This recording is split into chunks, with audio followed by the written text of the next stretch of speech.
మాజీ మున్సిపల్ శాఖ మంత్రులు టీఆర్ఎస్ పార్టీ కార్యనిర్వాహక అధ్యక్షులైనటువంటి కేటీఆర్ గారి భద్రాద్రి జిల్లా పర్యటన 2 రోజుల పాటు ఉంటుంది.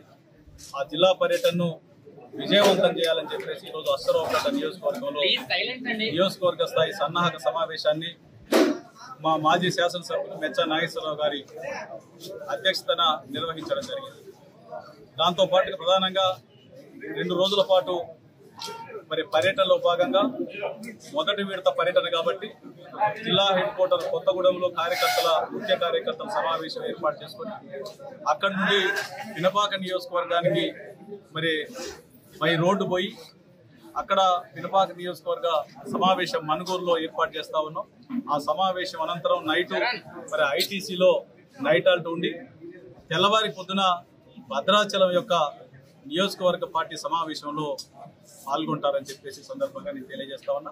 ఈ సమావేశాన్ని ఈ పర్యటనను విజయవంతం చేయవలసిందిగా కార్యకర్తలు, నాయకులు, జిల్లా వ్యాప్తంగా బీఆర్ఎస్ పార్టీ అభిమానులు, కేసీఆర్ గారి అభిమానులు అందరూ కూడా పాల్గొనాలని చెప్పేసి సందర్భంగా నేను తెలియజేస్తా ఉన్నా.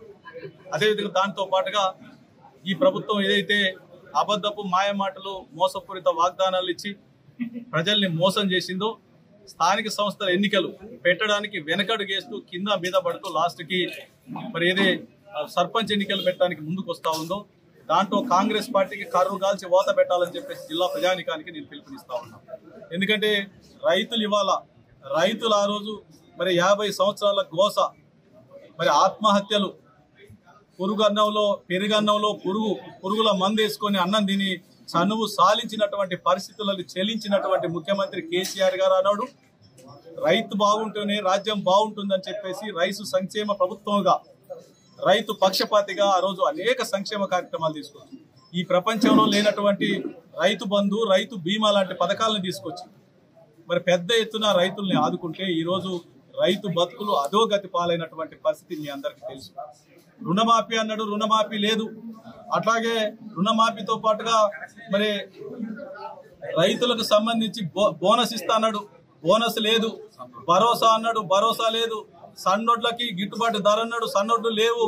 ఇలా లాస్ట్ కొత్తారికే పంటలు పండించుకోవడానికి ఓ పక్క వర్షాభావం, దాంతో పాటు రైతులకి యూరియా బస్తా దొరకక ముందు మరి అందరూ పోయి రైతులందరూ పడిగాపులు కాస్తా ఉంటే ఈ ప్రభుత్వం చెల్లించక, ఈ ముఖ్యమంత్రి చెల్లించక, ఈ జిల్లాలో ఉన్నటువంటి 3 మంత్రులు కూడా సహాయం చేయాలనేటువంటి ఆలోచన లేక ఏ ఒక్క పిఎస్సిఎస్ సెంటర్కి, సహకార సంఘాల దగ్గరికి పోయి ఏమైంది రైతుల్ని కనీసం ధైర్యం చెప్పేటువంటి ధైర్యం లేనటువంటి 3 మంత్రులుండి వీళ్ళంతా కూడా మరి బీహార్ ఎన్నికల చుట్టూ తిరుగుతా ఉన్నారు.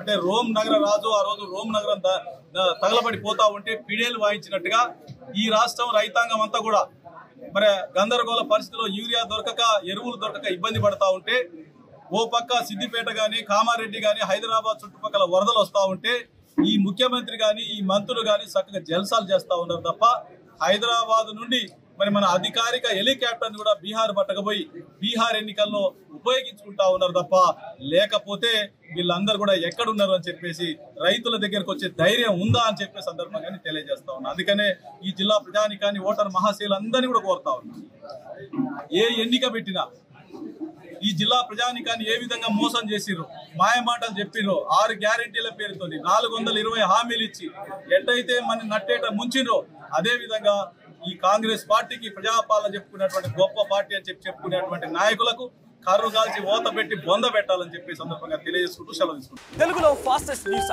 ఇప్పుడు కొత్త అవతారంలో 5 సెకండ్లోనే పూర్తి వార్తా సమాచారం మీ చేతిలో. సోషల్ మీడియా ట్రెండ్స్ మీ కళ్ళ ముందుకే live TV and voice search options తో ఇప్పుడే డౌన్లోడ్ చేయండి. యాప్ లింక్ డిస్క్రిప్షన్ లో ఉంది.